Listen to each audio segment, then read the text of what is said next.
Good evening, everybody. It's Lynn, the leather bag lady, and I'm just noticing the counter is back. If you follow me regularly, you know that every now and again my phone counts me down, but it's just under 20 minutes, and that is the goal for our videos here in the new year, 2026.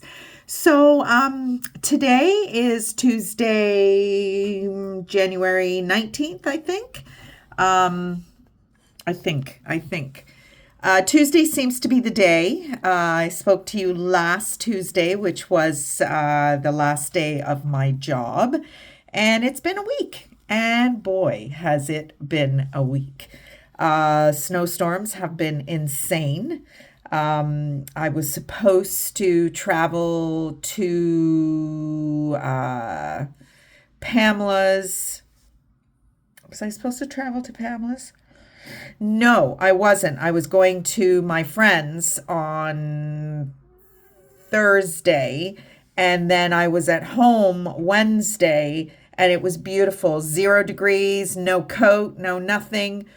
And I thought, why am I sitting here waiting for tomorrow when there is supposed to be a snowstorm tomorrow? So within an hour, I was packed and on my way from Grand Valley to Hamilton. I thought, well, at least if I get to Hamilton, I'm that little bit closer to where my friend lives in Vineland.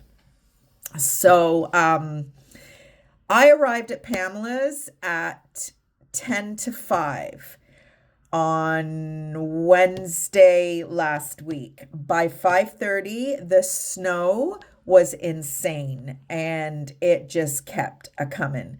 Pamela had a snow day Thursday, so we hung out and watched Shoresy.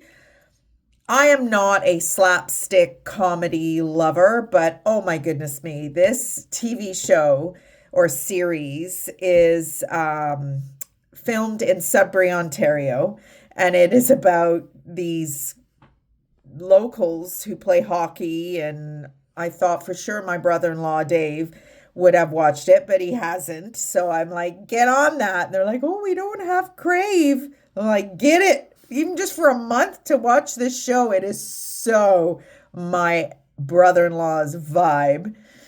So we binge watched that. Pamela went back to work Friday. Then Friday I had a bunch of running around to do, had lunch with my son. And Pamela left for Cuba Saturday morning, early. She so wanted me to go, but I just couldn't afford it. Yeah, I can't make snap decisions like that financially. I just would never have any money left.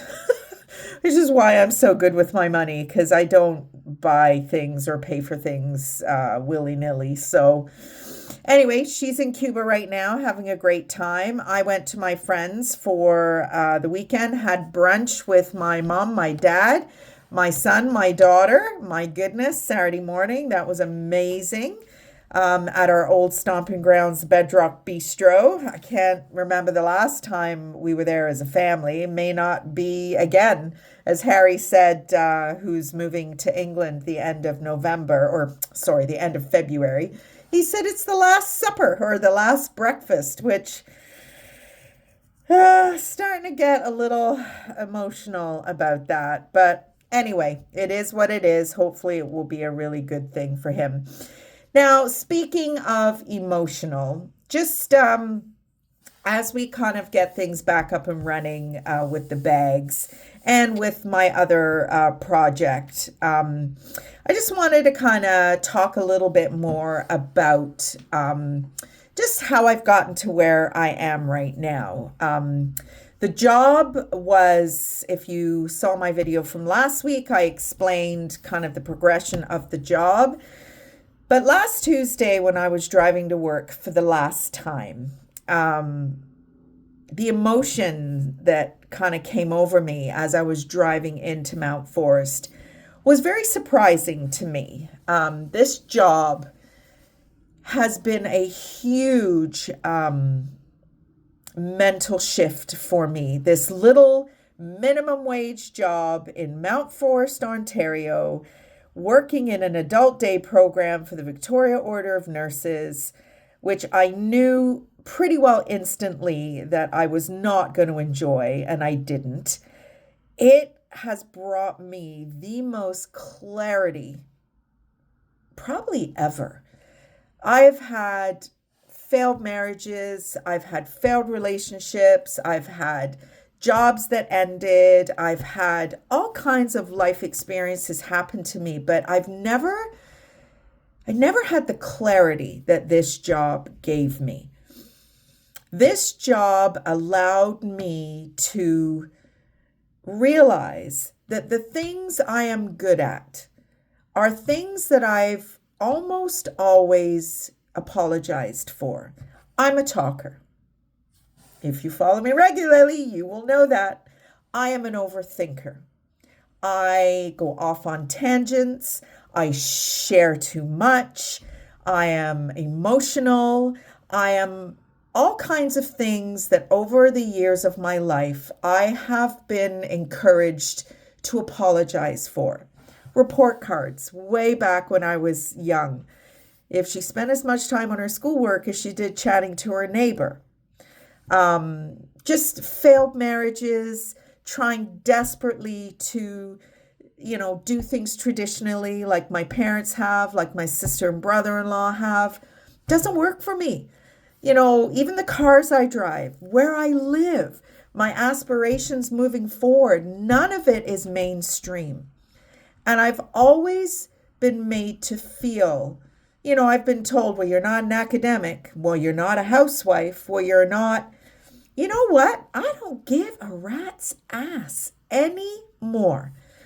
My program at my job was from 10 to 11 every morning, and it was called Coffee Chat. And what that consisted of was horoscopes and history pages on what happened on that particular date back in history. And I loved it. It was conversation provoking. I would go around the table, ask my clients, what their thoughts were, what they used to do back in the day, whatever the subject was. And I loved it. And we had the staffing situation at our workplace was horrendous right from the beginning. And we were going to be potentially being forced to rotate our schedule weekly, meaning that my program in the morning from 10 to 11 would rotate through the three of the staff. And they all unequivocally said that was the last program they would ever want to host. And I remember thinking, what? In my opinion, it's the easiest program of the day. Other programs have got crafts and, potential cooking. And if you follow me regularly, you know how I feel about that. It was the easiest hour of my day.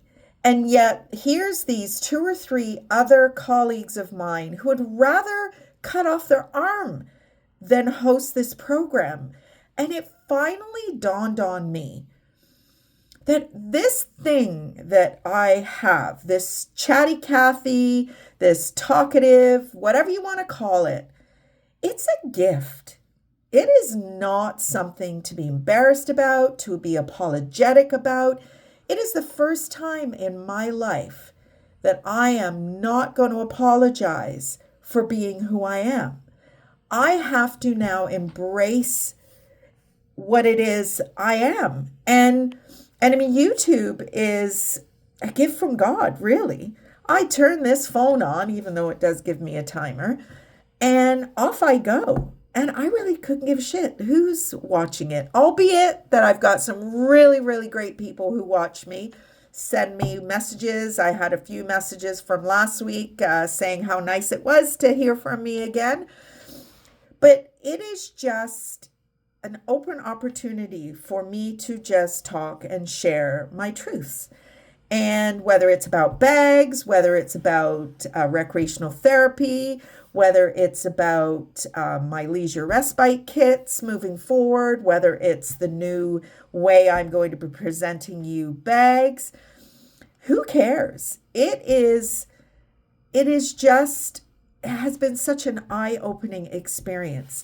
And when you think about it, the train of events, if I hadn't have been asked to leave my marriage, if I hadn't have jumped and bought this trailer, if I hadn't have recognized very quickly that I needed to find a job, if I hadn't have accepted the job and stuck with the job, I don't think any of this would have happened. I knew, again, if you saw my video previously, I knew pretty darn quickly that this job was not for me. But I stuck it out, and I am so glad I did.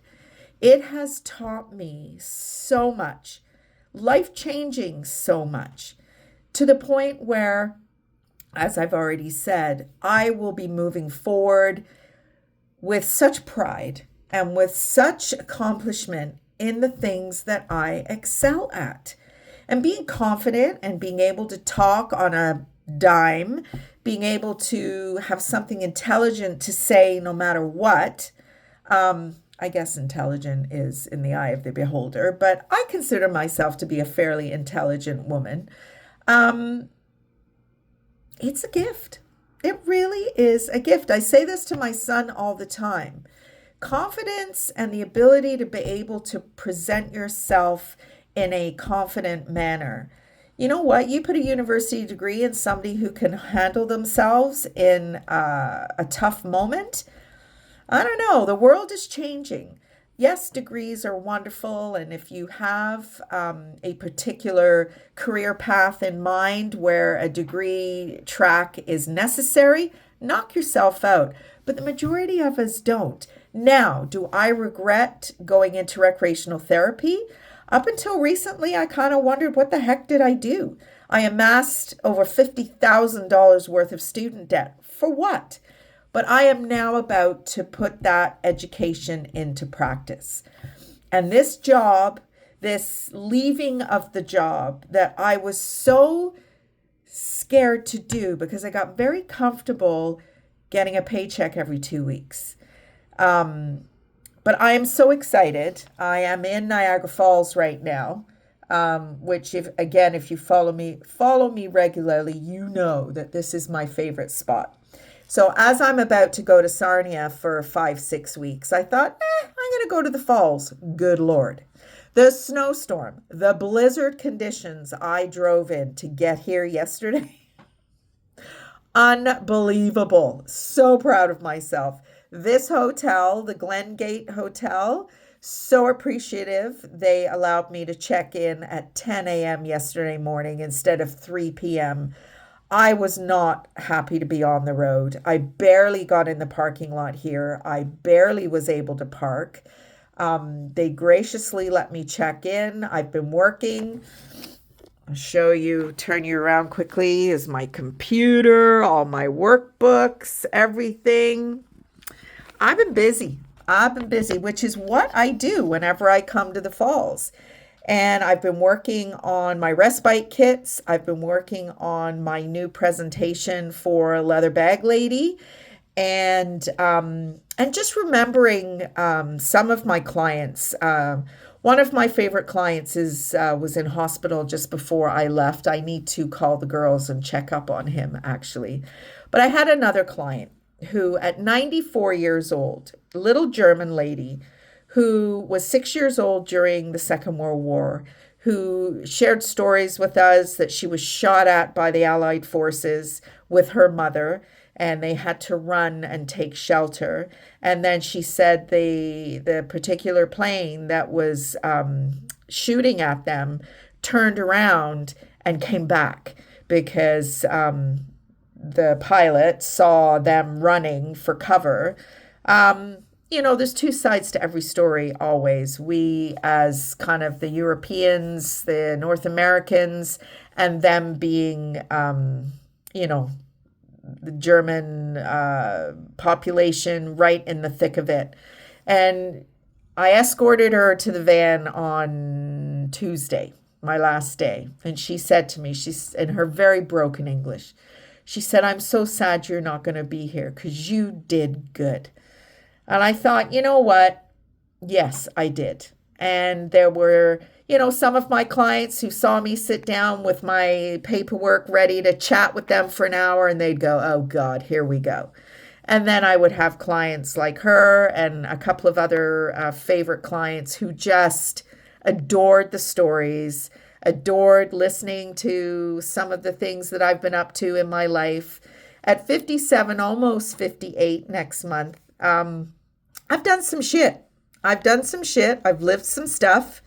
And this little job, this little insignificant job, has been the catalyst to some incredible change. And like I said, a week out of my job, do I miss it? No. Do I miss the girls? Yes, I do.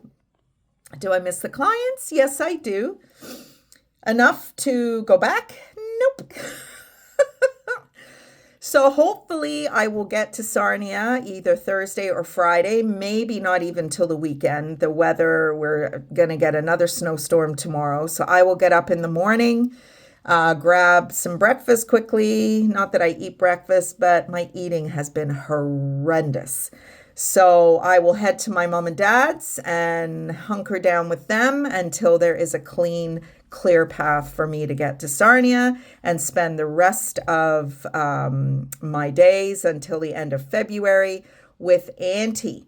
And that's that. So this is kind of the next little installment in the journey of getting Leatherbag Lady Living back up and running and, getting you accustomed to kind of the new format, which hasn't started yet. And then talking about the leisure respite kits, which did a lot of work on those today. So those are coming fast and furious. But anyway, I'm almost at my 20-minute limit, which I am very, very determined to stick with. So hope you're all doing well, and it may well be next Tuesday again before I talk to you. Who knows? But anyway, everybody, Leatherbag Lady Living out.